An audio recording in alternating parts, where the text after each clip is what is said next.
Hey, what's up, guys? It's Kaufman is alive. Today I'm looking at Batman #1, the blind bag special that just came out. And I recorded a whole video talking about this, went over 10 minutes, and I realized I didn't have my microphone on. So just want to let you guys know the sound quality on this isn't the best. But thanks again for watching. Please subscribe to my channel if you haven't yet. I do talk about comic books on a daily basis, reviews, commentary, and more. So please subscribe, like the video while you're here, and enjoy. Hey, it's Kaufman is Alive. I look at comic books new and old. Today I'm looking at a new comic book, the brand new Batman #1 by DC Comics. Now there's only been about 3 or 4 Batman #1s in history, so this is kind of exciting. I was kind of on the fence originally about whether I was going to be picking up this series or at least this issue, but the blind bag, polybag gimmick kind of sold me on it. This is really only the second comic I've ever heard of this kind of blind bag gimmick before.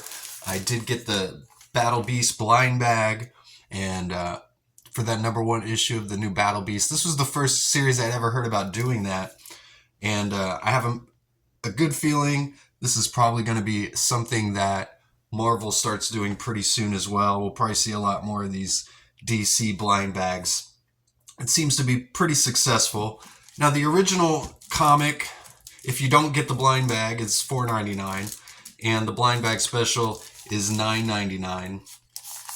And I already did my opening of this, so I already know that I pulled the 150 variant, the David Aja variant. I was really excited about this.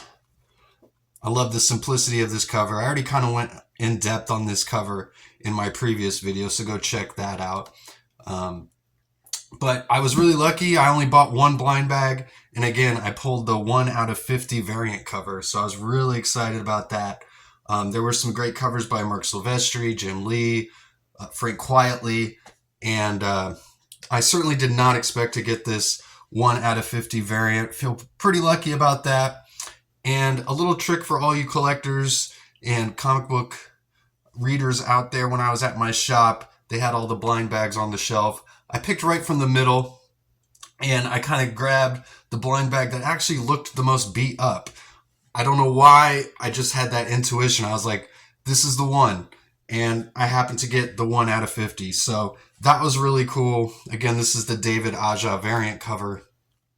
Love the silver foil on it. All the blind bags had foils. They were all foil covers. This is the main cover here. Jorge Jimenez is the artist on this book, and he's on the cover here. And I've really been a fan of Jorge Jimenez for a long time. He's been on Batman for a while, and he did some work with Mark Miller on Nemesis, which is kind of like the evil version of Batman. And just a fantastic artist. As you can see here, there's this great splash page here on like the 3rd page. I love the perspective. If you look down at the bottom of the drawing, you can see the tower that he's on here, this giant building, and you can see the street below with the bridge and the water. And I love this Batman costume too. I love the bright blue color on it. I think that looks great, and the bright blue symbol here as well. That looks really great. He's investigating Killer Croc, who has escaped from testing here by this Dr. Zeller. And she thinks that he's changed, that Wayland, the person who's all beneath Killer Croc, has changed into like a softer individual, even though he's mutating on the outside. But Batman's not too sure about this. But he's going to go and investigate. She tells her not to call the police. And kind of funny, in the first scene here, we see the police. We're introduced to Officer Espinoza and Officer Gordon. He's no longer Commissioner Gordon. But we actually see Killer Croc land on this truck here on the 1st page. And she asks him to call it in. He says, no, we're not going to call it in. We're going to call for backup. We're going to call for Batman. So I kind of like that. We've got the police not calling in the police. They're calling in Batman. And then we've got Batman explaining not to call the police, that he'll take care of it. So really shows kind of how feckless the police are here in Gotham City. Love this double splash page of Gotham though, and I love the colors in this book as well. Some really great colors, but Gotham really looking like Tokyo here. It looks much more high tech than the Gotham that we kind of used to know. It has that industrial gothic look to it, no pun intended, but still a little bit of that remains here, but it looks much more high tech and modern. Tomio Mori is doing the colors here, and Clayton Cowles is the letters here. Kind of interesting that they're doing a storyline here with Killer Croc, considering the storyline they're doing right now in the Absolute Batman books also has to do with Killer Croc. Seems kind of similar. We're introduced to Commissioner Vandal Savage here. That's a great name, Vandal Savage. You know he's up to no good. He's got the scar over his eye here. He's creating this lethal police force here. Zero tolerance police force. We've got Alfred here, who's just some sort of like AI construct who rides around with Bruce wherever he goes. And I know a lot of Batman fans have been pretty negative on the fact that they killed off Alfred, but I really like this dynamic that it sets up where Alfred can kind of just go wherever Batman is. He's kind of with him, but out of danger because he's just this holographic image, but he's able to talk to Batman. It gives Batman somebody who he can talk to and bounce ideas off of when he's doing detective work, which reminds me of, you know, hearing about the original Batman creators when they were writing those first Batman comics. Batman had no one to talk to, and it was kind of awkward, you know, Batman having dialogue to himself, which is why they originally created Robin, was so that Batman would have someone to talk to and bounce ideas off of and have dialogue with while he's doing his detective work. And that's kind of what the role Alfred is in here. And so I really like that dynamic. That really worked for me. I like the writing and the chemistry between Batman and Alfred here. It really works. So Batman tracks Killer Croc to the zoo here, and he's ready to fight him. And I also love all throughout here, we learn about all of Batman's gadgets that he has all throughout the book here. Of course, he's got the Batwing and the Batmobile, and he's got all these other inventions that he has that he's using all throughout the book. And this is really a Batman book. It's not a Bruce Wayne book. We're really just following Batman and his story, at least at this point. I can only assume they've reverted back to a number one just because of this creative team. I mean, it's really just a new writer. So I don't really understand the significance besides that big change, but perhaps they really feel that Matt Fraction will be taking this series in a new direction. And I've seen a couple interviews with Matt Fraction over the past week as well, talking about this book. He was talking about how the Hawkeye series that he did previously, a lot of the ideas he didn't get to, he's going to be using here in this Batman story. And he also said that this Batman series, each issue is going to be self-contained issues, which is another thing that I really like. We're not going to have, a 5-6 part to be continued story constantly, which it seems like we get in almost every single ongoing series from Marvel and DC. I do prefer self-contained stories.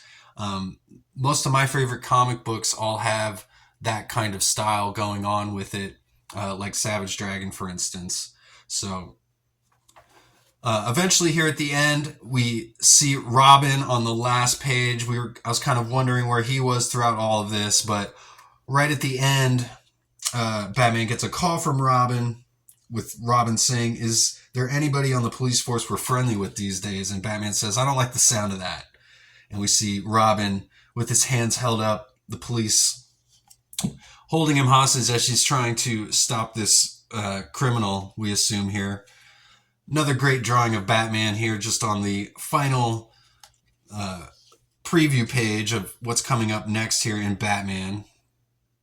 But I like this. It's kind of an original style that DC's been doing for the past year or so with these coming soon pages at the end. I really like, it's kind of a unique thing. Here's all the variant covers as well for this Batman blind bag. As you can see, I got the 150 David Aja variant there. So there were a lot of great covers for this book. There's also a DCKO #1 preview at the end of this as well, which is the DC Absolute and DC All In crossover that's happening coming up at the end of the year here. It's just got Bruce and Clark and Lois and Diana all playing a game, kind of like a Candyland, a DC Comics version of Candyland, it looks like. When suddenly they look out the window and Darkseid is just destroying, demolishing the city. So, of course, they all jump into action here, but a cool double splash page there gets you hyped for the DCKO. Let me know if you guys are going to be reading that, if you're interested in any of these DC crossovers that are happening soon. With the Absolute Universe, or the Batman Deadpool crossover that's also happening soon. So a lot of hype behind Deadpool. I feel like this has now really overshadowed the Batman Hush 2 that's going on in Detective Comics with Jeff Loeb and Jim Lee returning to Batman. This has really swallowed all that hype, and I've seen that the Hush 2 issues coming up have been delayed a couple months as well. So maybe they did that on purpose to make room for this new Batman #1 that's coming out. So it seems like it's been a pretty big hit. I've seen a lot of other commenters saying they really like this book, and I got to agree, this was a breezy read, great artwork, and really easy story, really nice self-contained story with Killer Croc. It does get wrapped up there at the end when Bruce decides not to actually fight Killer Croc, but get down to with him on a level that Killer Croc can understand, a childlike level. So Bruce just is able to talk to him and get him to go back with the doctor here at the end of this issue. So pretty much the theme of this book was, are people able to change, and is Batman willing to change? So it kind of seems like that's going to be the theme maybe of this series. Can Batman change? So go check this out, and thanks again for watching. Please subscribe if you've made it this far. I do post comic book reviews, and I've got a new channel where I've got wrestling reviews and commentary as well. Kaufman is Live Wrestling, so go check that out. And I'll see you guys on the next one. Go read comics.